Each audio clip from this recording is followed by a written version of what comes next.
But the bankers, greedy for more power and wealth, were concocting their most ambitious plan yet to once and for all take control of the finances of the United States.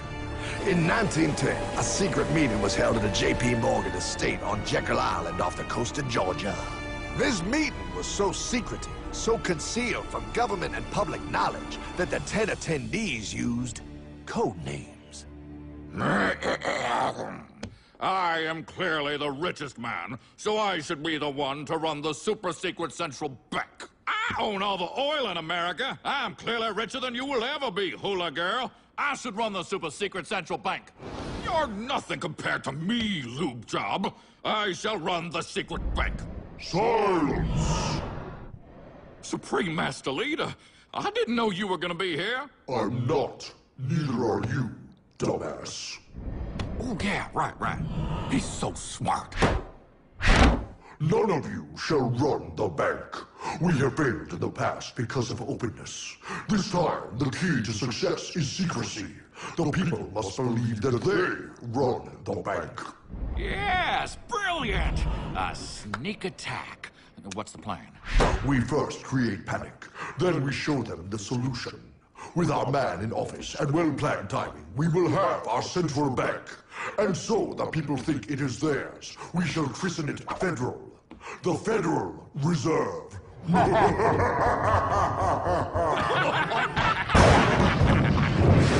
They struck on December 23rd, 1913. When most of our Congress were at home eating fruitcake, these bastards, I mean bankers, presented their treasonous act to their newly elected accomplice, Woodrow Wilson, who had fortuitously already agreed to sign it before he was even elected. Wait, the IRS? I thought we always had the IRS. No, pal. They did this to us too. The Fed now has the exclusive power to print America's money. They loan this money to our banks and our government at interest, putting immediate debt on our own money, printing more and more, so each dollar they print becomes worth less than the one before.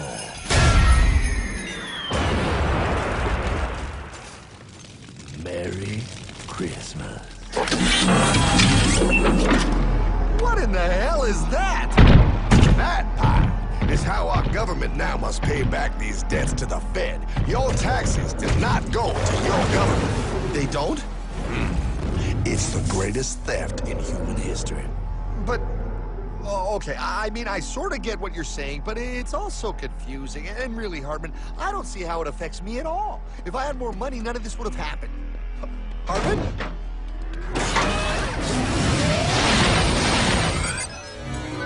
1955? Wow, what are we doing here? Oh, a little bit of shopping. Here, hold this. Gallon of gas, 23 cents. Postage stamp, 3 cents. Ounce of gold, $35.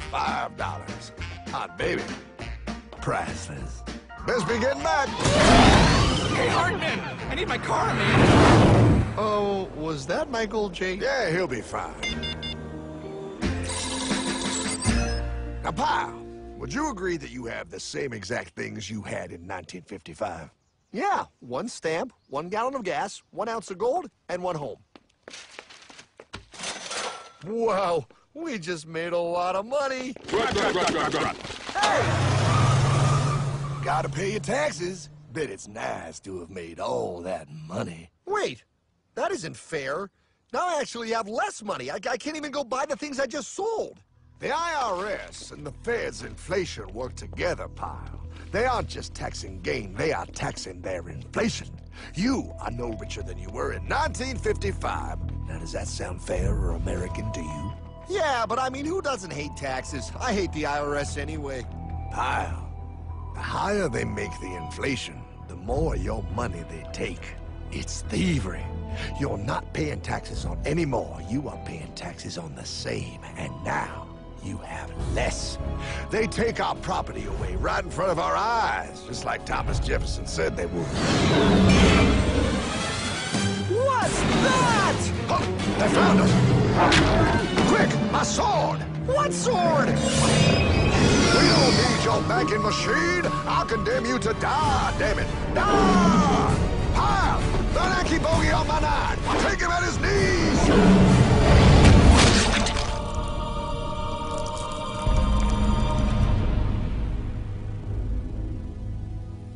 we are opposed around the world by a monolithic and ruthless conspiracy that relies primarily on covert means for expanding its sphere of influence. What's happening? Where am I? I believe perhaps you understand now, Powell, but you are afraid. JFK.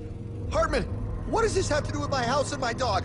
Oh, okay, that's enough. I want to go home now. This is the last president to stand up to the Fed. You must see. On June 4, 1963, President Kennedy signed Executive Order 11110. This executive order empowered the U.S. Treasury to issue real money without the Fed. It would have worked. Kennedy's plan to dismantle the Federal Reserve machine had begun. 6 months later, John F. Kennedy went to Dallas and never returned. No way. No way they could do that. The new president, Lyndon Johnson, threw out Kennedy's order.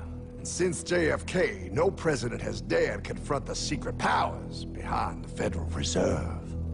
They consolidate bigger and bigger banks, print more and more money, accountable to no one, decimating our nation's wealth for the benefit of a few. Why? Why do this? If they hurt us, it hurts the global bankers too. No, Powell. They are protected. They are too big to fail. But I'm not. Those sons of bitches! Sons of bitches all.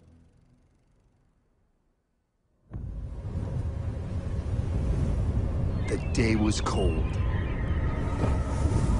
The wind sharp and strong. But we were determined. The bankers and their parasites had us vastly outnumbered, but their hubris made them weak. Not like us. Not like this band of immortals we have assembled. We have come to take back our... Hardman? Is that... My dog. Oh, Then the inevitable. The money kings could ignore us no longer. They sent an emissary, a cog in their machine of greed to bring about our submission. Hank Paulson. Hardman, this is blasphemy. We own the corners of the earth. It is futile to challenge us. Oh, I've seen that look before. That of a predator taking in the scent of its prey. Bold, fearless, the look of a free man. You have come far, Hardman. Farther than most. Be smart now. Join us.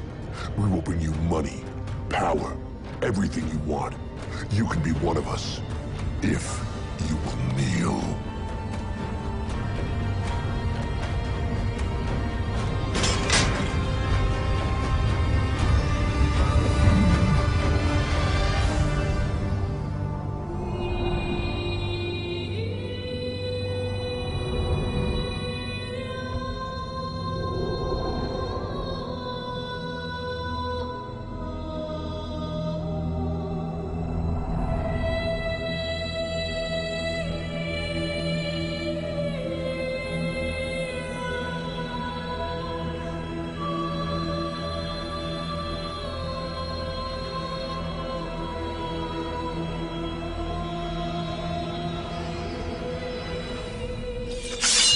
Madman.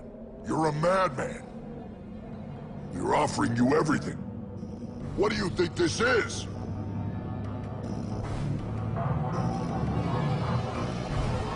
This is America!